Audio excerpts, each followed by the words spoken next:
Welcome to the new Ortho Info podcast, a monthly series where board-certified orthopedic surgeons provide in-depth answers to frequently asked questions about bone and joint conditions, treatments, injury prevention, and more.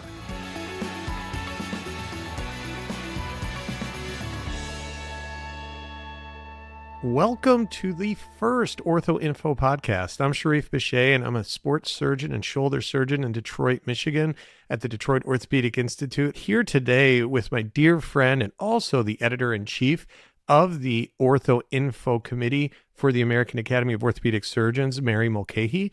Mary, how are you tonight? I'm great, Sharif. I'm excited to be here. Really excited that we're getting the Ortho Info podcast rolling, and I hope that everybody gets a lot out of it and learns a lot. All right, so let's start from scratch. All right, this is the Ortho Info podcast. What is Ortho Info for those of you just listening, and what explanation are you going to give to our listeners? Yeah, fantastic question. So Ortho Info is the patient-facing side of the educational aspect of the American Academy of Orthopedic Surgeons. And what is truly exceptional about this content is that it is written by, reviewed, edited, and updated by practicing orthopedic surgeons. So this is very reliable and accurate information and can be trusted. And so we are really proud of that, since orthopedic surgeons are really the experts, among the experts, in musculoskeletal care. And so we want this to be used as a resource for our colleagues, for other orthopedic surgeons, and have it very easily accessible to patients. Oh, that's fantastic. I think that's one of the things I get often is when you're in clinic, we can use a lot of four-syllable words and sound important, but are we really transmitting what we're trying to say to patients? And so sometimes we need to break it down into layman's terms, a layperson's terms. And I think this is a great way to do it. And that's kind of what the episodes are going to be. So on this episode, we're going to really talk about what an orthopedic surgeon is. Are there different types? Why see us? Why not see others? Is there a reason to see us? When to see us? Those types of things. And so each different episode, we'll be able to break it down and talk about a different topic. And hopefully once we do a few of these, patients will start telling us, hey, you know what would be really great?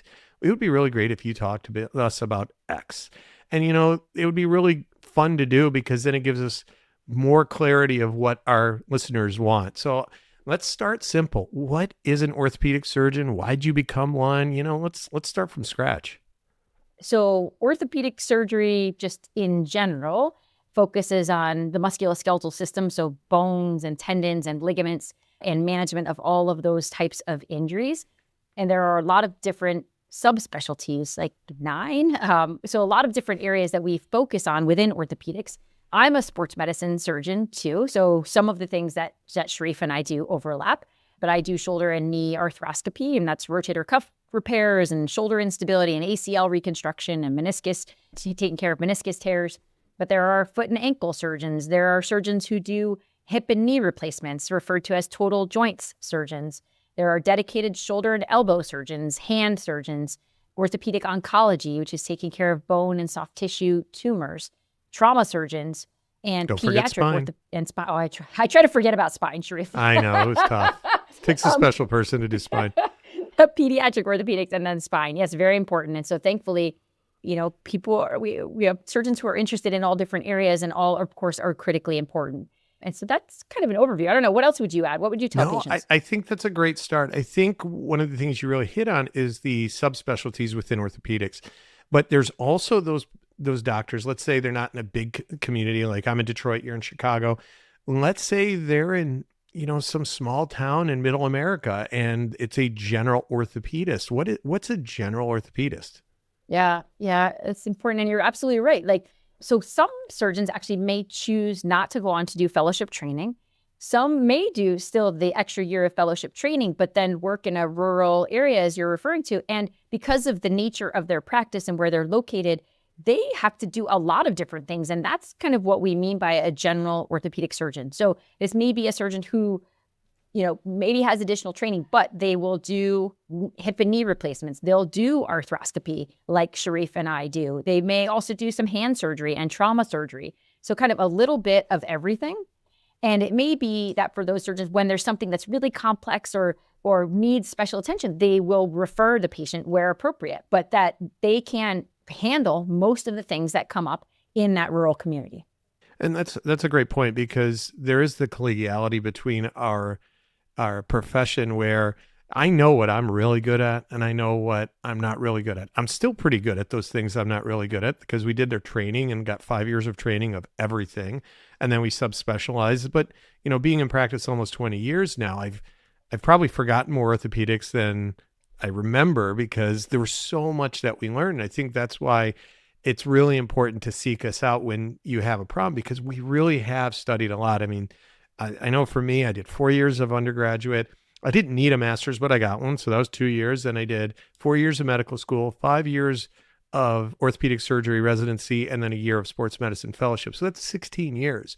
So there's a reason that, you want to see us and not maybe somebody who is really good with some other stuff. I mean, nothing against the family practitioners, but they are really good with heart and lungs and other stuff and know enough to get them to us.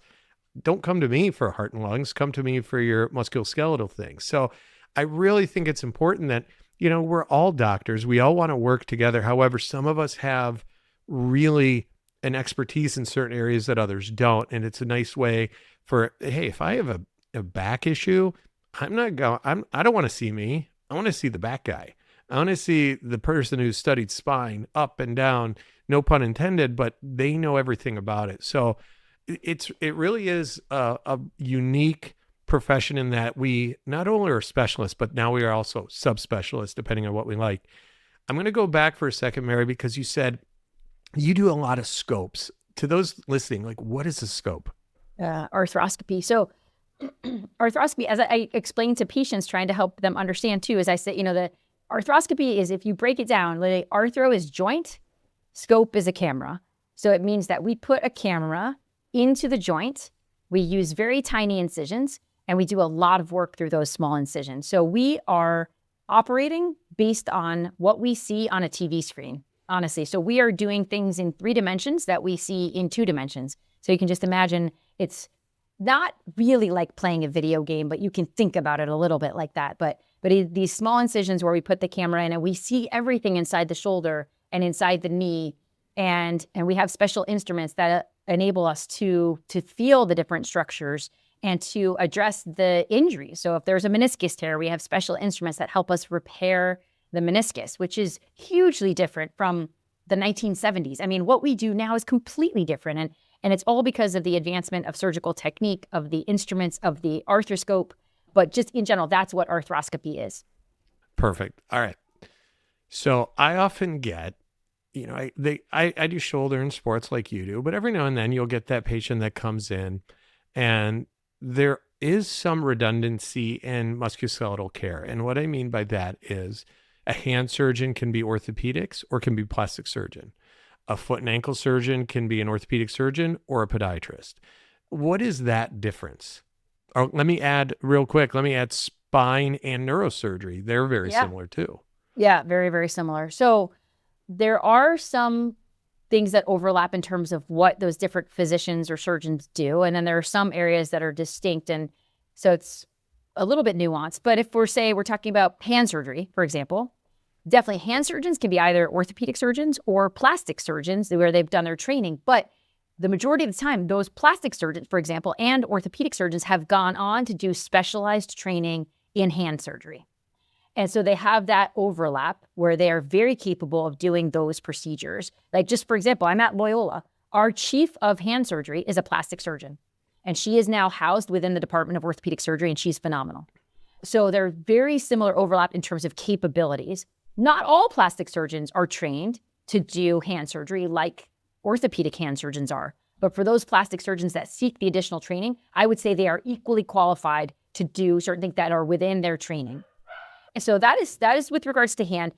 For podiatry and foot and ankle, there's definitely some nuances here. And I think we have some challenges within medicine and orthopedics versus podiatry where in some places there's a clear delineation. I mean, we'll use Loyola as an example. We actually have some podiatrists within the Department of Orthopedic Surgery. They're under the umbrella of orthopedic surgery. And it's our foot and ankle surgeons and podiatrists have it kind of very clearly defined that the podiatrists do X, Y, or Z, kind of the forefoot And at the orthopedic foot and ankle surgeons, the forefoot doesn't mean anything to patients. I'm sorry about that. But that is like your toes and kind of that end part of your foot. And the orthopedic foot and ankle surgeons will do more around the ankle. So there's definitely differences, big differences in training between orthopedic foot and ankle surgeons and podiatrists. Very big, very, very big differences. So that's an important point for patients to understand, that podiatrists in general are not trained to do, for example, ankle replacements, probably not even fixing an ankle fracture. So I would just caution, I guess, patients when there are certain procedures that you may want to ask also if you know anybody in medicine or your primary care doctor, or you have a connection with an orthopedic surgeon, just to talk about foot and ankle issues and try to identify the most appropriate person to see. But that's one example, is that foot and ankle surgeons handle, in general, more complex things in the foot and ankle replacements, ankle fractures, fusions. In general, that's what goes to orthopedic foot and ankle surgeons. And then spine, I guess, is a last very good example where there's a lot of overlap. Orthopedic spine surgeons and neurosurgeons, I would say, in general, are actually trained to do very similar things. There are some differences in the sort of residency or fellowship training, but in general, for surgery of the neck or the lower back, there definitely is big overlap between what neurosurgeons do for the spine and what orthopedic spine surgeons do. So I'd say in general, I think actually you can get quite good care in that area from either specialty. But again, if you have questions, you should ask them. And then there's definitely things that neurosurgeons do that orthopedic surgeons do not do, like anything in the head.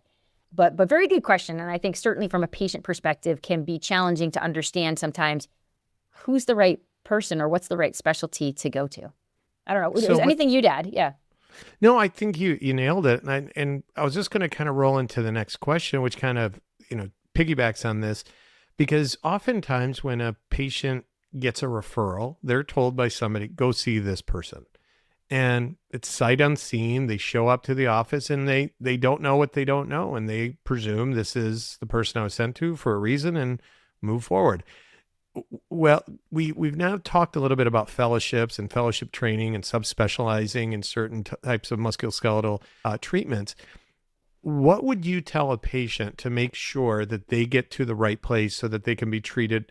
I mean, I think you'll get treated appropriately, but maybe an expert in that particular problem that they have.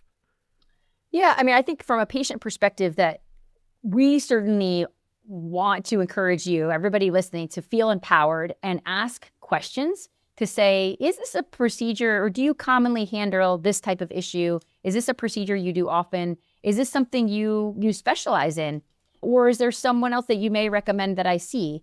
I mean, we definitely have instances where someone with knee pain, a 16-year-old is referred to one of my total joints partners, right? They're not going to do anything with a 16-year-old. They do take care of a lot of knee pain, but they're not going to take care of a 16-year-old with knee pain.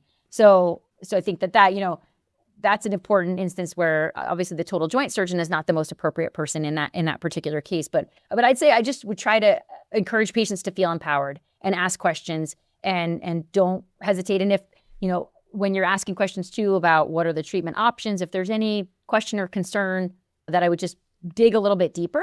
And also, if you leave that visit and you don't feel completely like you understand or that it was explained completely thoroughly, I wouldn't hesitate to seek a second opinion. That's always helpful too, to seek another opinion and just see if you get some consistency in the advice or recommendations that are shared with you. That's a great point. I was just going to say the second opinion is so important. And sometimes if you need a third opinion, because you might need a tiebreaker. But in these situations, I think it's important, like you said, to feel empowered, to feel like you are part of your own care and not just being told what to do. Oftentimes, I like to call it Dr. Google. Dr. Google shows up in my office all the time through patients, whether they print something out or they tell me what they need, what they want. What do you want to tell our audience about Dr. Google? That Dr. Google is not nearly as accurate as OrthoInfo. Thank you. So that's exactly what I wanted to hear. But no, it's okay to do some research, but be careful not to just presume everything that you read as truth. I mean, somebody once told me that not everything on the internet is true. And I'm not saying that Google is wrong, but I'm also saying just be careful, because it's a broad generalization, what you might search on Google versus what shows up and what I'm able to and you're able to examine. Google doesn't get to see the patient. Google doesn't get to lay hands on the patient to do a thorough exam. Google doesn't get x-rays, advanced imaging, things like that. So sometimes it's a nice place to jump off from and kind of have a little understanding of what your problems are. But for the most part, just be careful not to assume that everything that is coming on that screen is for you and is you. I take it one step further and say, I mean, we're in 2025, right? Let's talk about AI and ChatGPT and the other AI platforms, right? That same thing that Sharif was just saying, like that, you cannot rely or take that all as fact. There is some very good information that can be gleaned from AI. I will acknowledge that. And actually, oftentimes information from OrthoInfo is pulled into AI responses about, shoulder, knee, hip complaints. But taken as a whole, you cannot rely and know with certainty that that is all accurate. So just be cautious in taking all of it for fact, and keep in mind well vetted and very reliable information sources like OrthoInfo. Great point. And, it is crazy how often I get somebody that prints off their ChatGPT search and hands it to me and says, I have this. And it's like, okay, let's take a step back. Let me do, and you might be 100% right, but let me do my job. And that's what we want to do. We want to make sure that we do a thorough job. We want to use all our skill set that we've learned over the years to really help patients and make sure that they get the appropriate diagnosis, appropriate testing, so on and so forth. Let's do this. You're a wonderful human being. I know you not only as an orthopedist, but as a friend. So what do you say to patients that are like, I met this doctor, they came in the room and they said I needed this and they walked out, and I just didn't like the bedside manner of that particular physician. What do you say to that patient? It's a challenge. I mean, there's not a quick response, because also I think you may or may not know this person, right? They may say it was, Dr. So-and-so for me at some other institution in Chicago, right? There's a good chance I know that person, or even, we know sports medicine surgeons, especially all around the country. There's a good chance we might know that person. But whether or not you know that person, I think just in general, as physicians, as orthopedic surgeons, we never, ever say something negative about another physician or another surgeon, because we know nobody is out there to purposely do something malicious or with malintent.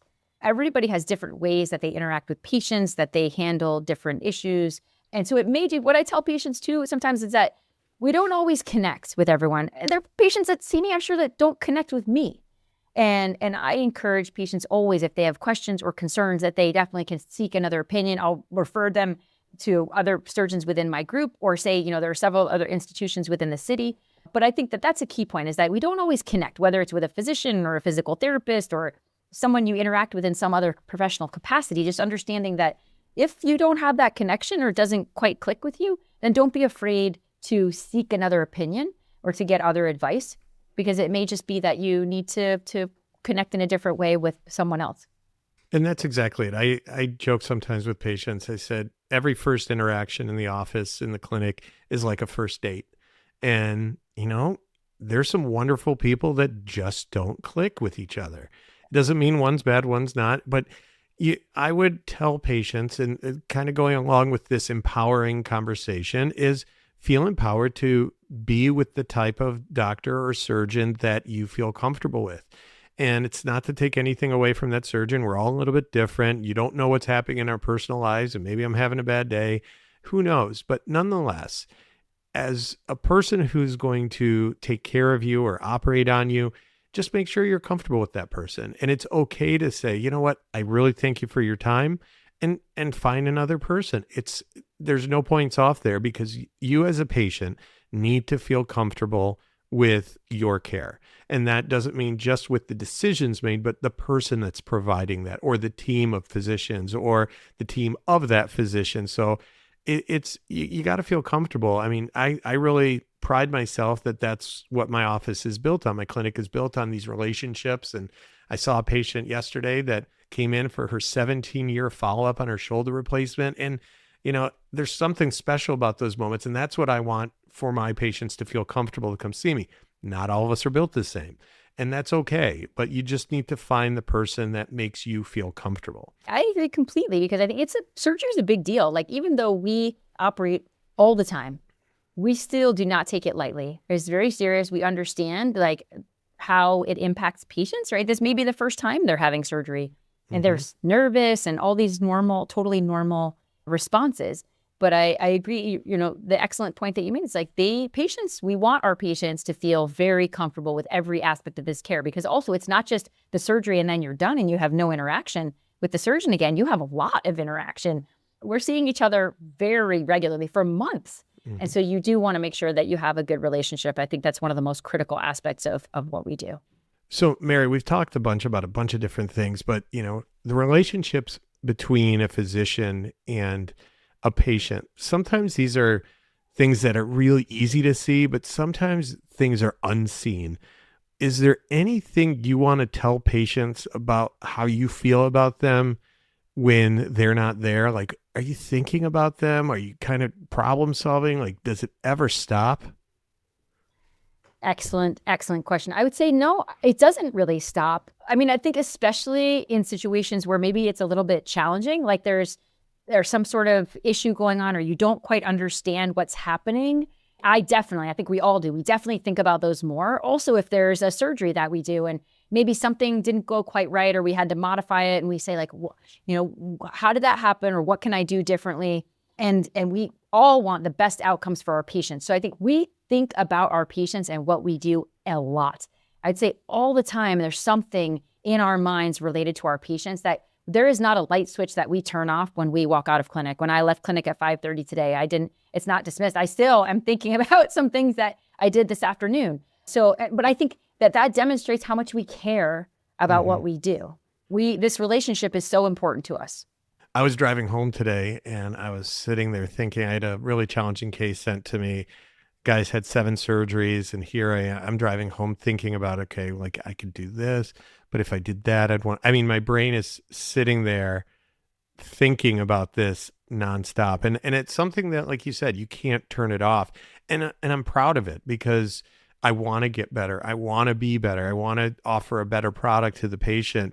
And one of our orthopedic jokes is, with this knife, I thee wed. And we're going to be together a very long time. So I always tell patients we're going to be friends for a very, very long time. So I hope that, we have this mutual respect for each other and make sure that we can move forward and have a great outcome for that patient. All right, Mary, let's jump ahead. Okay, so now they've seen us, now they've had surgery, and now, or even not had surgery, but maybe they have a non-operative thing. What's the importance of physical therapy in our occupation and in our profession? Physical therapy is critical, absolutely critical. I think especially but in sports medicine and shoulder surgery, but for much of orthopedics, physical therapy is critical. What we do as surgeons, whether we're managing this non-operatively or surgery, it's a tiny part of getting our patients better. We have a very, almost like a symbiotic relationship with our physical therapy colleagues, but it is a team approach for sure in taking care of our patients, and that we would not be able to have nearly as good of an outcome or a full recovery without that interaction and doing dedicated physical therapy. And certainly it comes, an important part is the effort and consistency put in by the patient, but it really is a team. It's the patient, the physical therapist, and then us as the surgeons. So I think critical, really, really important part. No, that's a great point. I think there's this really important triad of physician, patient, therapist, and everybody has to communicate with everybody. And that's where the best things happen. And I think if there's a breakdown in any of those parts, that's where things can go sideways. And, we don't want to see anything happen like that. So that's why we as physicians have to keep up with the therapists and their notes. And if there's any issues, call the therapist, or vice versa. If the patient has any issues, they call us as the physicians. If everybody keeps talking, then everybody wins. When everybody gets quiet, that's when the problems really start. Yeah. All right. So we've been talking a lot about a lot of different things, what we do, who we are, but let's even break it down even further for the listeners. When do I see that orthopedic surgeon?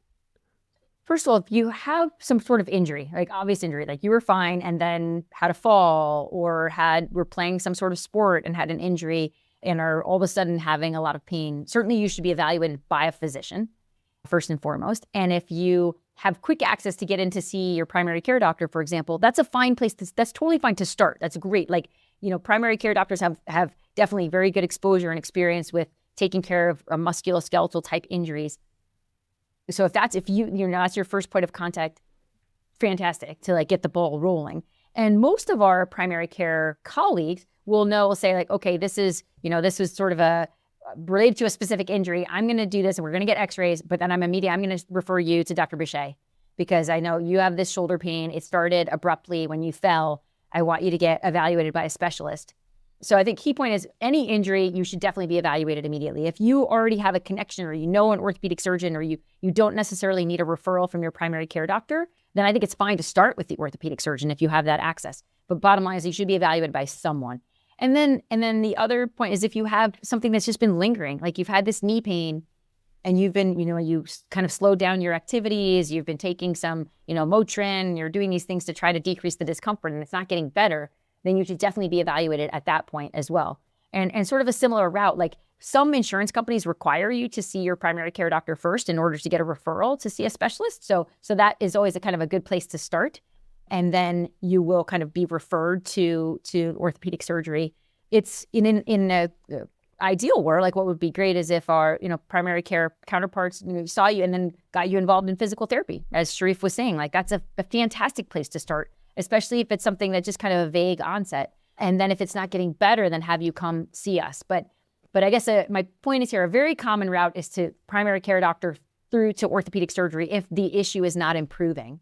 If you, however, already have a connection or have a kind of a direct route and you don't need a referral through your primary care doctor, then it is also perfectly acceptable to make an appointment with an orthopedic surgeon straight away to get further evaluation of whatever this joint pain is that is just not improving. So we've talked about orthopedic surgeons, when to see us. Now let's jump ahead real quick. So we talked a little bit about what this podcast is all about. It's OrthoInfo through the American Academy of Orthopedic Surgeons. You and I are both fellows of the Academy. Let's explain we talked about the subspecialist, but let's talk to the listeners and say, what is a fellow? What's the importance of that distinction through the Academy? So a fellow of the American Academy of Orthopedic Surgeons, we love acronyms in orthopedic surgery. So the FAAOS. And actually, there's a very detailed article on OrthoInfo that kind of gives information about what FAAOS stands for, what's the significance. But just to try to summarize that a little bit, it connotes expertise. So it signifies expertise in musculoskeletal medicine. That is taking care of injuries related to bones, muscles, tendons. Like it encompasses all of the training that we have done. Sharif referred to this early in the podcast. The education, the residency training, the fellowship training, and also that we have gone on and we are board certified to practice in this specialty. We have taken the very rigorous and well-defined exams to demonstrate our knowledge and expertise in this specialty. And so that's what being a fellow of the AAOS really means. No, I think it's important because our academy is there to oversee us, so to speak, make sure that we're abiding by what we need to do. So when you get that stamp of approval from the academy, it's kind of a big deal for us. We wear it as a badge and we're really proud of it. But you said something also about board certification. That gets thrown out so often. And I want to make sure the patients understand what board certification means. And, for you and I, we're also board certified in sports medicine. So what does that mean? So you and I are dual board certified. What does that mean to patients? Yeah, so for orthopedic surgery, every specialty in medicine has their own board, which is an overarching organization that sort of sets criteria that need to be met in order to be able to practice in that specialty. So for orthopedics, our organization is called the American Board of Orthopedic Surgery, the ABOS. And the ABOS has created exams that we need to pass in order to be certified, board certified, to practice orthopedic surgery. And so it's actually 2 exams to be board certified initially. So the first is a written exam, just like we all take written exams in high school and college. As we move forward through medicine, like the exams are now all online, but it's a written exam. So on the computer, very long exam, very kind of intense, lots and lots of information, lots of studying before that. So there's the written exam that you take at the end of your residency, so at the end of the 5 years. And then there is an oral exam, which is where we all have to go to Chicago. So you guys can all come and visit me. And we do the oral exam, which is where we as orthopedic surgeons have submitted cases, so surgeries that we've done over a defined period of time. We give the ABOS, the board, all of the information related to the surgeries that we did. And we indicate if there were, what were the outcomes? Was there any complication? How did the patient do in the follow-up? We send that in, and then the board selects cases that we need to present in person in Chicago. It's 12 cases. And those cases are representative of what we do in our practice. And so then we present those cases to board examiners. So people who are already board certified, who actually are recertified, so who are at least 10 years into practice and have gone through the certification process again. So they are very knowledgeable and have a lot of experience, both knowledge standpoint and practical experience, being in their own practice for several years, who examine these surgeons who are now 2 years into practice. So we take that oral exam when you're 2 years into practice, and you have to pass both of those components to be board certified in orthopedic surgery. And that means, again, that you have met the criteria and the expectations of the American Board of Orthopedic Surgery to be qualified to practice in this specialty. And then, as Sharif referred to, there are some subspecialty certifications, including sports medicine, which both Sharif and I have.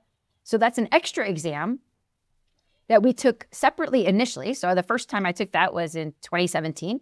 And then that actually, after you become board certified, those two things for us actually become combined. So we just do one recertification process and we get recertified in both. So that's a little bit more maybe than some patients want to know. But the bottom line is, like, we have 2 levels of certification. So we have the certification to say that we are qualified, have met all the criteria to be orthopedic surgeons, and for us specifically to be sports medicine surgeons. Like, we are experts in sports medicine. There are also subspecialty certifications in hand. There's hand, I think, and is total joint. What's the third one? Right now, it's just hand. I think they're hand working on the total joints. It's because of the subspecialties, like we've talked about throughout this episode, that there's a nice way to say, like, hey, I do a lot of this particular procedure and I'm really good at it. I'm not here to brag, but I want you to know that you're in good hands. And here's how I can prove that to you. Not only am I board certified in orthopedics, but in sports medicine. So I think it's only fair that eventually all the subspecialties get that, that initial or that additional accolade for how well they do. Now, there's one more difference I'll jump into is I'm a DO, you're an MD. And people often ask me, like, what's the difference? Well, really, theoretically, there's no difference. Back, when the doctor of osteopathy or DO started, there was a little bit more, there was more thoughts of looking at the body as a whole. And there was the manipulative component of maybe, does manipulation help with healing? But as the years went on, there are dedicated osteopaths that do manipulation still. However, and that they often get confused with a little bit with what a chiropractor does. But these days, DOs are no different than MDs. We take the same classes. Actually, at Michigan State, where I went, the MDs and DOs took the same sets of classes for the first 2 years. If anything, we had more academics with the manipulative part. But we did everything together. We did everything together in residency. We did everything together in fellowship. And here, Mary and I are, 20 years into our practice, still working together. So there's really no difference. And I just want to clarify that, because oftentimes I'll get, oh, you're a DO. And, it is what it is. I'm super proud of it. But yeah, it's one of those things that often I get that question of. But I think we've hit a lot of different things, Mary. I mean, is there anything else you want to add before we go? No, I think that you brought up really a lot of excellent points, and it's been great, bringing some different perspectives in our training, and just a little bit of the nuances of how we get to where we are. But really, like, our goal here, of course, is to just help our patients, help all of you that are listening, understand, what is an orthopedic surgeon? What do we do? What are our goals? Our goal really is to educate you and to give you the ability and the knowledge to make decisions that impact your care. And then really just to use our expertise to be able to use that to help you get better, help you get back to all the things that you want to do in your life. So I do think we covered all those aspects. Mary, that's awesome. And I'll add one last thing. We said this is for patients. How about if these are like high schoolers or college students that are like trying to figure out what to do, and they're like, that sounds awesome. Yeah. Reach out to us. We love to mentor. We love to help you get to where you want to be. We do it all the time. So if this is something that interests you and you want to become an orthopedic surgeon, let us know and reach out to us. So on behalf of Mary Mulcahy, the editor-in-chief of Ortho Info for the AAOS, I'm Sharif Bichet, and you've been listening to the new Ortho Info podcast, where we answer your questions about musculoskeletal conditions and care. We hope you enjoyed the conversation and will join us in the future episode as we bring orthopedics to you. Thanks so much for listening.